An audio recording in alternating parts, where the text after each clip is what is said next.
Okay. So defence pollution right. ఇక్కడ మనకు SIPRI అంటారు, Stockholm International Peace Research Institute ప్రాబ్లం చేశారంటే ఈ మధ్యకాలంలో ఇలా వెహికల్ పొల్యూషన్తో పాటు డిఫెన్స్ పొల్యూషన్ కూడా వస్తున్న విషయాన్ని వీళ్ళు ఇక్కడ అర్థం చేసుకోవాలి. కాబట్టి ఇక్కడ విషయాన్ని మనం గమనించినట్లయితే ఇలా తిండి లేక ఏడిసే ఒక జనం అయితే తినదరక ఏడిసే జనం ఇంకొకటి. కాబట్టి తినదరక ఏడిసే జనం వలన యుద్ధాలు అవుతుంటాయి. ఆ విషయం మనం ఇక్కడ అర్థం చేసుకోవాలి. 21st సెంచరీలో ఇంకా యుద్ధాలు చేయడం అనేది షేమ్, అది అర్థమైందా? సో దానివల్ల పెద్ద ఎత్తున హైటెక్ యుద్ధాలు అవుతున్నాయి, దాని పొల్యూషన్ వస్తున్న విషయం అర్థం చేసుకోవాలి. ఇలా వరల్డ్ డిఫెన్స్ ఎక్స్పెండిచర్ జీడిపి లోపల 2.4% చేస్తూ ఉన్నారు. ఆ విషయం మనం ఇక్కడ అర్థం చేసుకోవాలి.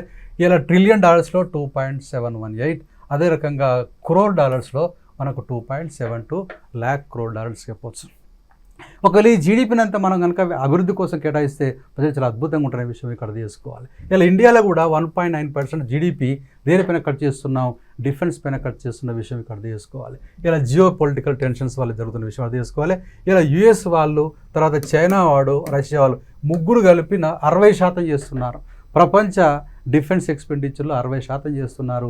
ఈ విషయం మనం ఇక్కడ అర్థం చేసుకోవాలి రైట్. ఇలా యుఎస్ వాడు 700 crore డాలర్స్. ఈ నెంబర్ ఎందుకు చెప్తున్నాం అంటే మనకి ఇక్కడ జస్ట్ వీళ్ళు చేసే కథ మనం చూస్తాం. ఇవాళ యుఎస్ వాడు 99 చేస్తే, చైనా వాడు 31 చేస్తే, రష్యా వాడు 14 చేస్తున్నాడు. ఈ విషయం అర్థం చేసుకోవాలి. సో ఇన్ని $1 ఖర్చు చేయడం వల్ల ఇదంతా దేనివల్ల ఏంటంటే పొల్యూషన్ వచ్చే అవకాశం ఉందనే విషయం అర్థం చేసుకోవాలి. కాబట్టి ఇక్కడ డిఫెన్స్ ఎక్స్పోర్ట్స్ లెడ్ ఎఫ్ఆర్. కొన్ని దేశాలు అయితే ఇలా మరి ఆయిల్ని అమ్ముకుంటూ ఆదాయాన్ని సేకరిస్తున్నాయి. ఇది ఒక దారుణమైన విషయం అర్థం చేసుకోవాలి.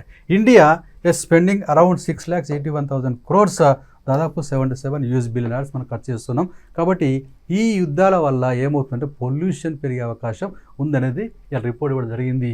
ఏంటండి? Stockholm International Peace Research Institute. I think it's clear. Yes.